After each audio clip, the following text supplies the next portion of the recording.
مانگو صرف اسی سے جو دیتا ہے خوشی سے اور کہتا نہیں کسی سے۔ اللہ سے اس قدر قریب ہو جاؤ کہ تم دعا مانگو تو فرشتے آمین کہے۔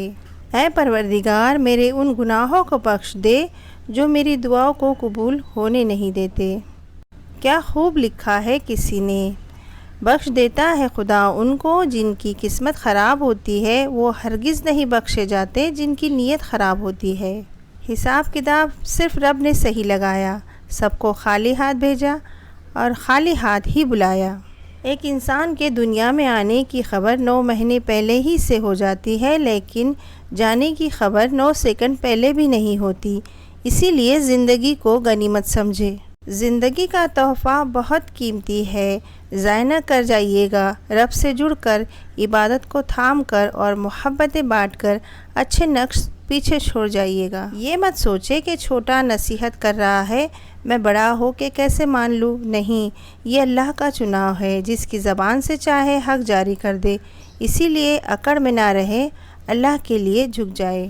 مدد کرنا سیکھیے فائدے کے بغیر، ملنا جلنا سیکھیے مطلب کے بغیر، عاجزی سے چلنا سیکھیے غرور کے بغیر، زندگی جینا سیکھیے دکھاوے کے بغیر۔ ہر ایک انسان سے چاہے دشمن ہی کیوں نہ ہو، دین کی تعلیمات کے مطابق سلوک کرنا دراصل معاشرے میں دین کو پھیلانا اور دین کی خدمت ہے۔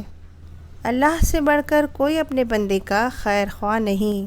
ہر چیز ہمیں ملنے کی نہیں ہوتی، کچھ چیزیں خوبصورت دھوکہ اور بدترین شر بھی ہوتی ہے۔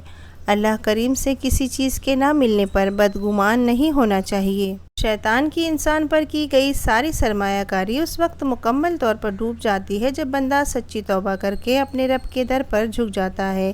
بے شک اللہ پاک ہر گناہ گار کی توبہ قبول فرمانے والا ہے۔ انسان کو کبھی بھی اپنے مخلص پازیٹیو ہمدرد ہونے پر افسوس نہیں کرنا چاہیے۔ ان سب خوبیوں کا صلہ اسے اگلے جہاں میں ملنا ہے۔ ان اوصاف پر خود پر فخر بھی نہیں کرنا چاہیے، بلکہ الحمدللہ کہنا چاہیے کہ ہم بہترین خوبیوں کے مالک ہیں۔ جو شخص جتنا مطمئن رہتا ہے وہ شخص اتنا ہی زیادہ دولت مند ہوتا ہے، کیونکہ اطمینان فطرت کی سب سے بڑی دولت ہے۔ اللہ پر یقین والے دعا مانگنے کو کبھی معمولی نہیں سمجھتے، وہ اللہ پر توکل رکھتے ہوئے ناممکن کو بھی مانگنا جاری رکھتے ہیں۔ اللہ کے خزانوں میں سب سے قیمتی چیز راہ ہدایت ہے۔ حقیقت تو یہ ہے اللہ کے سوا ہر سہارا کمزور اور عارضی ہے۔ جب تم خود کو اللہ کا پسندیدہ بنانا چاہتے ہو تو سب سے پہلے دل سے یہ خوف نکال پھینکو کہ لوگ کیا کہیں گے۔ زندگی اگر آسان ہوتی تو خدا جنت کا وعدہ نہیں کرتا۔ وہ انسان کبھی بھی زندگی میں نہیں ہار سکتا جس کی امید اللہ ہو، اور جب اللہ تھام لیتا ہے تو کوئی گرا نہیں سکتا۔ ہو سکتا ہے جو تم مانگ رہے ہو وہ تمہیں ملنے والا ہے۔ قسمت کا لکھا ہی اگر سب کچھ ہوتا تو اللہ کبھی بھی دعا کی توفیق نہیں دیتا۔ میں نے میری قسمت کو اللہ پر چھوڑ دیا، اس لیے نہیں کہ اللہ بہتر کرے گا، بلکہ اس لیے کہ اللہ سے بہتر کوئی کر ہی نہیں سکتا۔ لوگ تم سے جو چاہے چھین لے، پر تمہارا مقدر نہیں چھین سکتے۔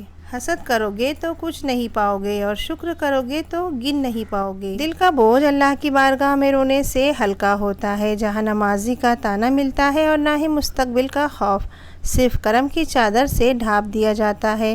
بس ایک سجدہ اور نم آنکھیں، دل سکون سے لبریز ہو جائے گا۔ اگر اللہ تمہیں وہاں تک نہیں لے کر گیا ہے جہاں تم جانا چاہتے ہو تو یقین رکھو بہتر ہوگی وہ جگہ جہاں وہ تمہیں اپنی مرضی سے لے جائے گا۔ تم بس قبولیت کا یقین رکھو، کیسے ملے گا یہ سوچنا تمہارا کام نہیں۔ سجدہ کرتے وقت یہ سوچا کرو کہ ہم سے بڑا گنہگار کوئی نہیں اور اللہ سے بڑا مہربان کوئی نہیں۔ دعا کی قبولیت کا وقت اللہ جانتا ہے، ہمیں بس اس سے یقین کے ساتھ مانگنا ہے۔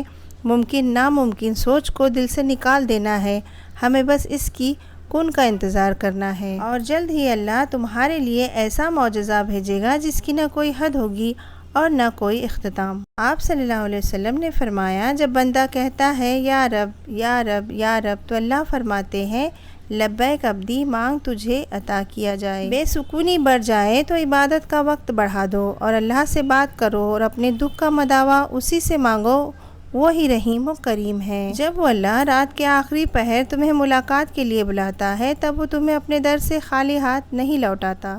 ہمارے معاملات ہمارے اختیار میں نہیں ہوتے، مگر یقین رکھے جس کے اختیار میں ہے وہ علی کل شیء قدیر ہے۔ جو ٹوٹے ہوئے کو سمیٹ لے جو عیب دیکھ کر بھی بیزار نہ ہو وہی رب ہے۔ معجزوں کے دروازے صبر کی چابی سے کھلتے ہیں۔